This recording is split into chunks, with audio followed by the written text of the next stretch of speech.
Assalamualaikum, sore guys. Salam. Welcome to the YouTube channel Denny Tore. Ya, kali ini mau podcastan ala-ala. Ini sama teman SD. Ya teman SD yang sekarang, alhamdulillah, masya Allah, jadi ustadz dan Masya Allah. entrepreneur juga ya. Ya, insya Allah. Usaha juga ada di samping aku guys. Namanya aku manggil sekarang Ustadz Dandi. Masya Allah. Ya. Ustadz, assalamualaikum. Waalaikumsalam warahmatullahi Gini deh, biar enak ya. Aku udah vaksin. Tadi udah ini Iya. juga, udah antigen juga aman. Kayaknya lepas masker nggak apa-apa ya. wabarakatuh. Biar asik, biar ngeliatnya asik guys ya. Biar makin seru. Oke. Guys, nah samping gue ada Ustadz Dandi. Ustadz, masya Allah. Terakhir ketemu belum lama lah ya. Ketemu biasanya di masjid dekat rumah kebetulan. Nah, beliau ini salah satu ya bagian dari pengurus masjid dekat rumah. Ya benar ya Tete. Betul. Pengurus dekat rumah. Yang sekarang juga jadwalnya padat nih guys. Jadi Ustadz ceramah di mana-mana. Teman-teman pokoknya nanti ada di deskripsi. Aku kasih punya Instagram kan? Ada. Nanti kasih Instagramnya, kasih nomor teleponnya juga. Kali teman-teman ada yang mau ngundang beliau buat tausiah atau ceramah, boleh ya. Oke, aku mau ngobrol-ngobrol sedikit ya Tat ya. Nggak apa-apa ya, Tat? Insya Allah. Mau nanya ini dulu deh. Kayaknya biar afdol nih, biar pada tahu juga teman-teman aku. Tat, apa yang menelatar belakang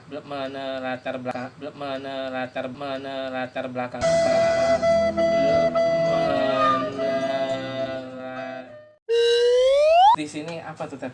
Sebenarnya Bismillahirrahmanirrahim. Alhamdulillah wassalatu wassalamu ala Rasulillah wa ala alihi wa sahbihi wa man walah.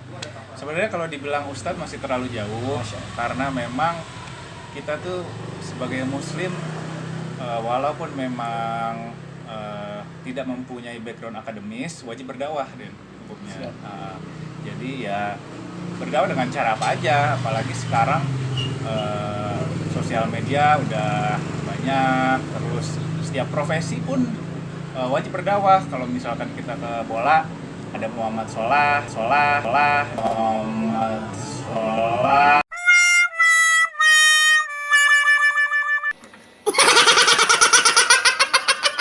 Sekarang makanya kita harus mengambil peran masing-masing, menempati pos masing-masing untuk membesarkan dakwah ini, untuk menyebarkan nilai-nilai dari Nabi Muhammad SAW. Nah, kalau gue lagi apa ya? Karena kita Ustadz gaul guys.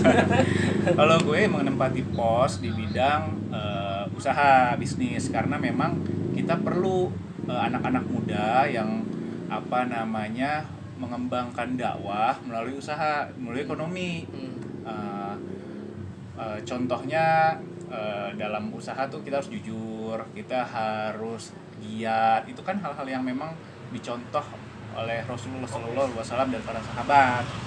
Sehingga ya setiap orang, setiap muslim wajib mempromosikan nilai-nilai dari dakwah Islam ini melalui bidangnya masing-masing. Nah itu. Nah kebetulan juga dulu pernah kuliah di ini sebenarnya awalnya itu kriminologi. Jauh ya. Kriminologi, cuman karena memang suka dengan dunia akademis Islam, suka dengan ingin mendalami aja lah, awalnya hanya pengen bisa bahasa Arab, akhirnya masuk ke dunia akademis Islam, masuk kampus di salah satu kampus Islam Jakarta, ya makanya sekarang bisa panggil Ustadz, tapi sebenarnya gue bukan Ustadz ya. Cuman orang yang memang terjebak di dalam dunia akademis Islam secara tidak sengaja lah. Gitu aja. Sebentar, kriminologi itu S apa Tat? Es krim. Yamet kudasi, Bang Yamet para kedasi. Kriminologi. Iya, untuk pelajarinya ya tentang pola kejahatan. ya alhamdulillah sih sedikit berguna lah untuk masalah. Kalau untuk nyari job gitu kriminologi apa enggak? Maksudnya jobnya lebih ke apa? Banyak sih Spesifiknya? kriminologi sekarang tuh banyak kalau di kepolisian kan ada reskrim Oh, untuk olah oke. TKP. Kalau di hukum kan kita melihat sisi penjahat ya. Ah, Penjahatnya melakukan kejahatan apa, hukumnya apa. Nah, kalau kita melihat dari sisi korban, kenapa kok bisa sampai terjadi sebuah kejahatan gitu. Kenapa bisa terjadi ya macam-macam lah. Gue oke, sendiri oke. pun kurang mendalami, jadi ya cuma sebatas kulit. Oke. Nih kan aku nih lumayan ngikutin perkembangannya Ustadz nih. Masya Allah, salah satu jadi apa ya, panutan usaha juga, karena aku juga sekarang usaha juga salah satunya ya ngelihat beliau ini salah satu yang ngikutin perkembangan beliau juga, karena dari SD ya pokoknya kita tetap stay komunikasi, alhamdulillah ya, tetap sampai sekarang udah bukan SD lagi, udah tua lah menjelang baya lah ya.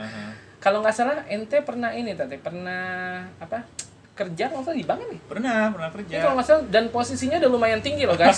Posisi Bang. kerjanya itu udah lumayan tinggi, serius. Ustaz ini udah lumayan tinggi, dan ngambil keputusan buat berhenti, resign begitu aja. Tuh apa tuh? Kenapa tuh begitu tuh? Ya dulu pernah kerja, lumayan lama di sebuah lembaga keuangan ya atau perbankan. Hanya saja memang hati ini nggak bisa bohong. Sesuatu yang memang tidak klik ya.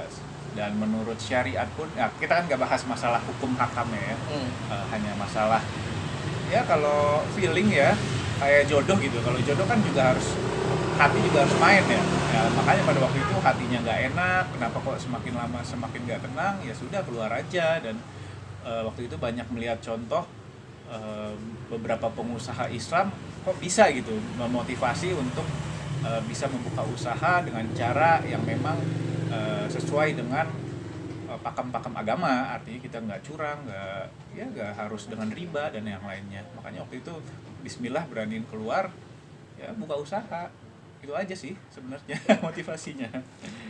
Sorry nih Tat, kerja di bank posisi udah tinggi guys, udah tinggi banget. Yakin pasti bicara gaji mah ada luar biasa nih. Tiba-tiba mutusin buat plak gitu aja jadi entrepreneur, tuh berat gak sih Tat kayak gitu Tat? Ya. Maksudnya Oh, apa ya. itu hidayah apa gimana Tat? Kayak gitu. Apa ya? Ya enggak sih, sebenarnya memang ingin pengen hidup lebih dulu sih mikirnya ya, karena dulu secara agama saya juga masih belum terlalu dalam, belum belajar Quran masih belajar tajwid, masih tahsin, jadi belum mendalami, jadi secara agama tuh masih kurang. Tapi kalau untuk berat atau enggak ya, kalau sudah diazam atau diniatkan di dalam hati, insya Allah enteng dan terbuka aja jalannya. Ya kita minta aja sama Allah, itulah. Siap. Karena buat aku sih sebuah keputusan besar gitu, kebetulan kan masih fakir ilmu juga, ilmu agama, jadi kayaknya melihatnya keputusan yang luar biasa sih. Tapi masya Allah ya, ya ke jalan yang lebih baik pastinya sih. Apalagi ya nggak tahu sih, aku nggak mau ngebahas katanya kan segala bank tuh riba apalah, tapi bukan ranah aku kayaknya di situ ya. Terus nah, Ustadz ini punya beberapa usaha guys. Cuman konten kali ini aku mau bahas salah satu usahanya banyak guys, banyak banget usahanya, banyak banget. Alhamdulillah. Dan pokoknya masya Allah deh, mantap usaha-usahanya. Dan kebetulan aku juga ya banyak ya ada di bidang jasa ya Tete, usahanya bidang jasa, bidang kuliner juga. Dan aku udah cobain semua di jasa kuliner juga. Mantap guys, sama cewek luar biasa. Dan ini salah satunya nanti mungkin ada tayangan lah pastinya ya. Usahanya Ustadz salah satu yang akan aku bahas hari ini. Ini namanya, nggak tahu nih, ini menurut aku sih satu gebrakan nih Tat.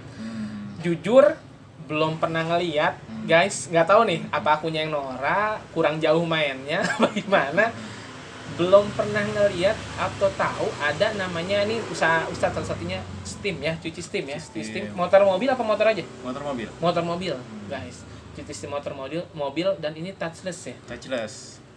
tanpa sentuh. Tuh, bingung nggak guys? Bingung pasti, aku aja pas touchless. Jadi Ustadz ini udah sempat ngomong waktu belum buka, udah sounding udah bilang ke aku tuh, Den, gue mau buka usaha cuci steam touchless, nanti lu rasain sendiri deh gimana sensasinya atau gitu. Dan hari ini nyobain juga akhirnya luar biasa ternyata guys. Benar deh, nggak tahu nih, ini buat aku sih satu gebrakan nih, nggak tahu udah ada di tempat lain apa belum karena belum ngeliat. Ini ada di sekitar perumahan Reni Jaya. Nah nanti juga guys yang pokoknya mau kesini, mau datang, mau nyobain gimana cuci steam tuh pasti bingung kan, yakin masih banyak yang minum cuci steam tanpa sentuh gimana, hasilnya gimana, langsung datang aja. Nanti ada di deskripsi alamatnya di mana ya Teteh, nanti ditaruh di deskripsi alamatnya di mana pokoknya. Nah kita balik dulu Tat, ini maksudnya apa nih Tat, cuci steam tanpa sentuh?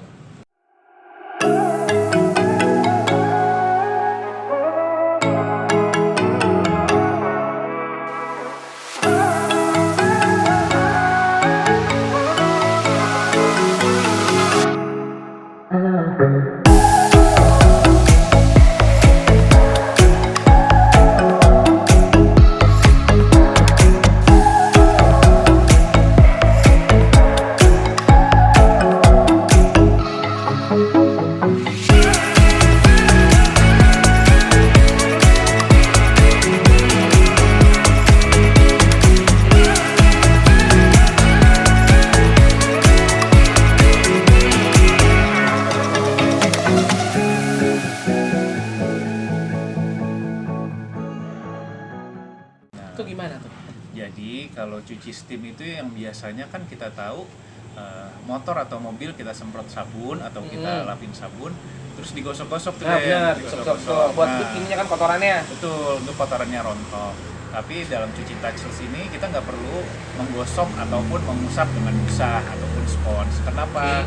Karena kita menggunakan apa yang namanya sabun khusus. Sabun khusus ini memang aslinya itu dari Rusia.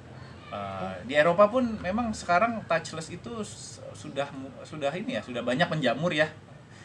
Cuci touchless. Yang pertama karena dari efek si sabun itu dia bekerja namanya active foam.